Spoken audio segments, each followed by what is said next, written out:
Sanguenoleo Wingualeo o Bimbaleo. Abad. Siglo VII. Primer abad de Landevenec. Memoria libre. 3 de marzo. Cuando vino al mundo, su cuerpecito apareció blanco como la nieve, y, al verlo, dijo su padre, bueno, ¿qué quiere decir, oh, qué blanco? Desde entonces le llamaron Gwynole. Su padre, Fragan, era uno de los jefes bretons que, saliendo de su isla, había llegado a la Nueva Bretaña del otro lado del mar y fundado en ella un brillante señorío. Pero el niño no miraba con buenos ojos ni el ruidoso botín de las cacerías, ni el fulgor de las espadas, ni el relincho de los caballos. En medio del panorama imponente de los bosques, sus sueños eran sueños de paz. Amaba el silencio más que el círculo de oro de los jefes y sus túnicas amplias y deslumbrantes.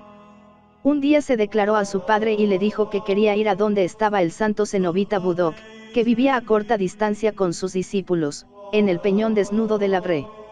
Quiso Fragan ir en compañía de su hijo. Llegaron al peñón después de pasar un brazo de mar. Luego atravesaron un muro de piedra, precedido de un foso. Vieron una iglesia, hecha con grandes bloques de granito, y en torno muchas celdas, cavadas en la roca, que ofrecían el aspecto de una colmena. La del abad se abría en una colina, dominando las demás. A ella llegaron los dos viajeros, dejando atrás herrerías y talleres, donde los monjes trabajaban con los brazos desnudos hasta los hombros. Rodilla en tierra, extendidas las manos, el abad hacía oración, apoyando en el suelo la punta de su barba patriarcal. Levántate, dijo al niño, que se había postrado ante él para exponer su petición.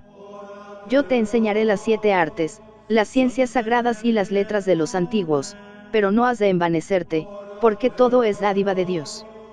Leo en tus ojos una gran sabiduría, que el Señor te dé su bendición. Budok sacó un plato de frutas silvestres, otro de hierbas y otro de peces, que un novicio había cogido el día anterior.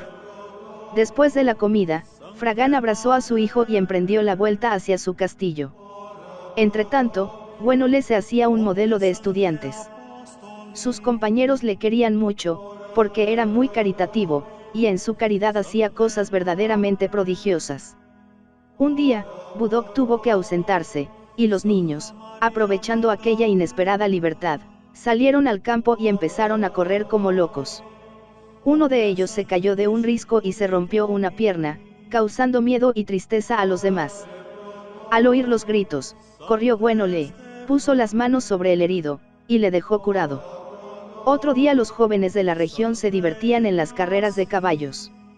Maglo, el más valiente, había tocado la meta, pero no pudo contener su corcel y vino a dar contra los acantilados del mar, cayendo inerte y con el cráneo destrozado. Cuando menos se esperaba, el hijo de Fragan apareció entre la multitud aterrada, llegó al lugar donde el joven yacía entre charcos de sangre, le dijo al oído unas palabras misteriosas, y luego salió, llevándole del brazo. Algún tiempo después, un ángel vino a decirle, ve corriendo a tu casa, porque tu hermana Cleguia necesita tus consuelos. Un caso muy doloroso había sucedido a la pobre niña. Estaba jugando con sus amigas en un patio del castillo, cuando un ganso, salido de las aguas pantanosas que cerca había, le saltó a la cara, le sacó un ojo y se lo tragó. Cleguia fue llorando al lado de su madre. Fragan lavó sus párpados con agua de hierbas medicinales y se entristeció mucho al ver para siempre perdida la hermosura del rostro de su hija. Mas he aquí a Gwynole delante de la puerta. Saluda sonriente, manda reunir en una habitación todos los gansos, y, cogiendo al culpable, le abre la blanca pechuga, encuentra el ojo garzo de su hermana y se lo coloca en el rostro.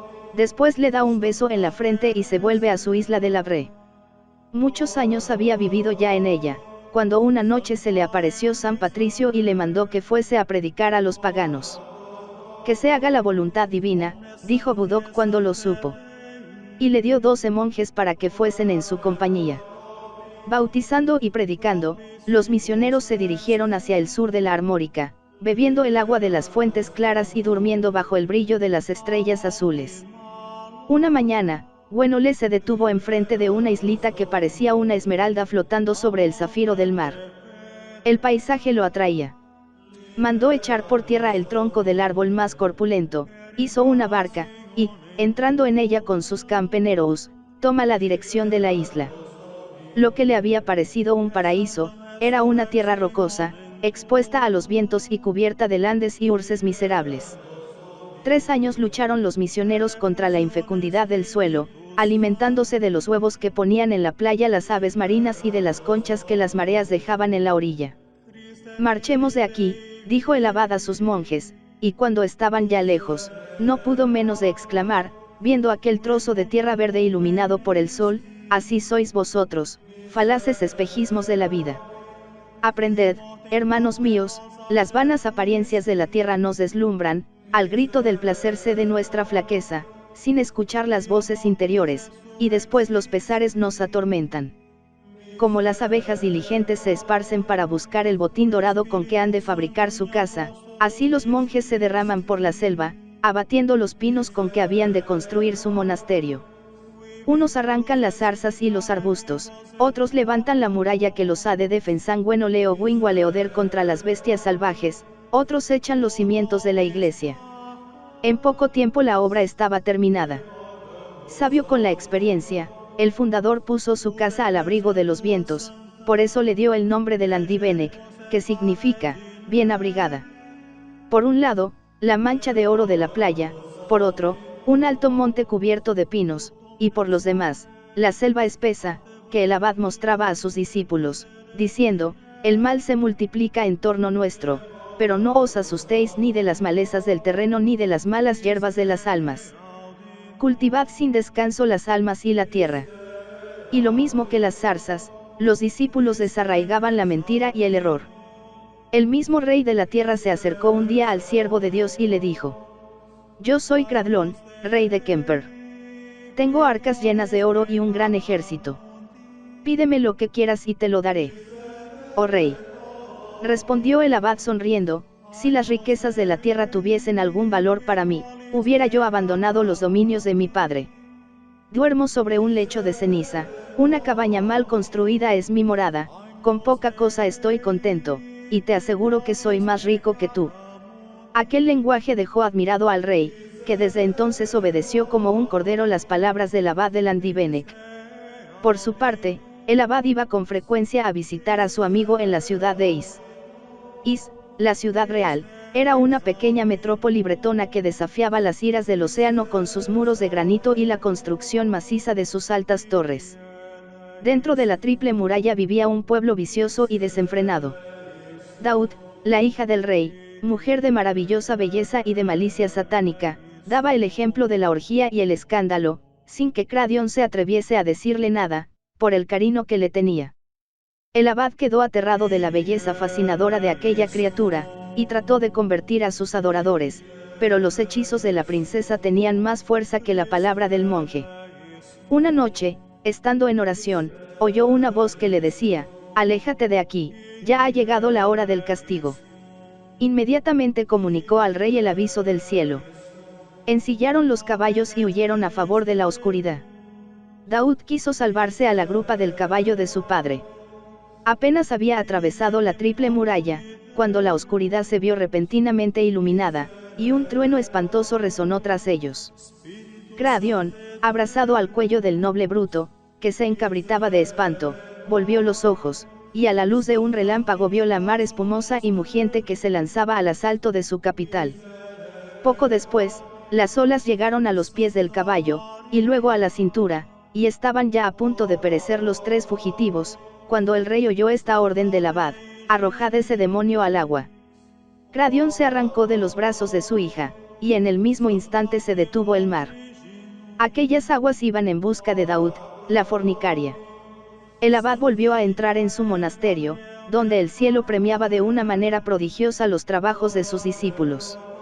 Los años se sucedían a los años, las canas florecían en sus cabezas, y la muerte se olvidaba de ellos. Bueno, le decía, algo triste, porque, después de tantos ayunos y de tan costoso renunciamiento, se nos dilata la hora de ascensión. Encima de la abadía veíanse con frecuencia coros de ángeles, y músicas invisibles resonaban en las horas de la noche. Los monjes creyeron que aquel lugar estaba encantado, y se pusieron en oración. Entonces se presentó un ángel brillante como el sol, y dijo: el labrador que arroja el grano en el surco, nada sabe de la futura mies, pero que trabaje hasta el día en que el trigo sea separado de la paja, y entonces su gozo será pleno. Al día siguiente, la muerte se llevó al más viejo de los hermanos, y después a otros, por orden de edad, así que todos sabían, aproximadamente, su última hora. Viendo el abad que la disciplina de los jóvenes se resentía de aquella certidumbre de un futuro lejano, pidió a Dios que llamase a sus monjes lo mismo en la edad de los floridos sueños que en el tiempo de los sueños marchitos.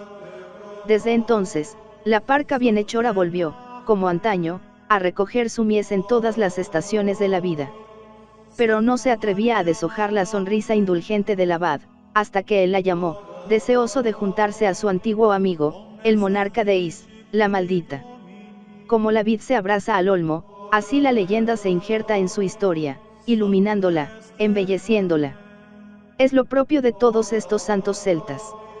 Bueno le pertenece a la raza de Quelambe, el bardo encapuchado que enciende la guerra a causa de un libro, y canta salmos mientras los soldados se matan, de Columbano, que escribe la regla más estrecha que se ha visto jamás y no puede vivir sin disputar con los obispos y los príncipes, de Cadoc, el que, partiendo de su tierra con 50 monjes, armados todos ellos de un arpa, se enfrenta con los tiranos y los bandidos, y solo cesa de cantar cuando los opresores le prometen dejar libres a los oprimidos, de Brendomo, cuyas peregrinaciones fantásticas por el vasto océano, en busca del paraíso terrestre, de regiones que explorar y de almas que convertir, han tomado la forma de visiones admirablemente penetradas del Espíritu de Dios y de la verdad teológica, de Mokuda, el pastor de rostro gracioso y talla prócer, que dejó el amor de 30 doncellas y las promesas de su rey, por emprender el canto de los santos de Dios, oído entre el misterio de los bosques, de Digue, el monje copista y escultor, que fabricó 300 campanas, cinceló 300 cruces y transcribió 300 evangeliarios, y que se despidió de los monjes de Bangor con estas bellas palabras: doy gracias a Dios de haber conocido en vosotros los 3 órdenes de monjes que he visto en otras partes, los que son ángeles por la pureza, los que son apóstoles por la actividad, y los que serían mártires si Dios los llamase a derramar su sangre por la fe.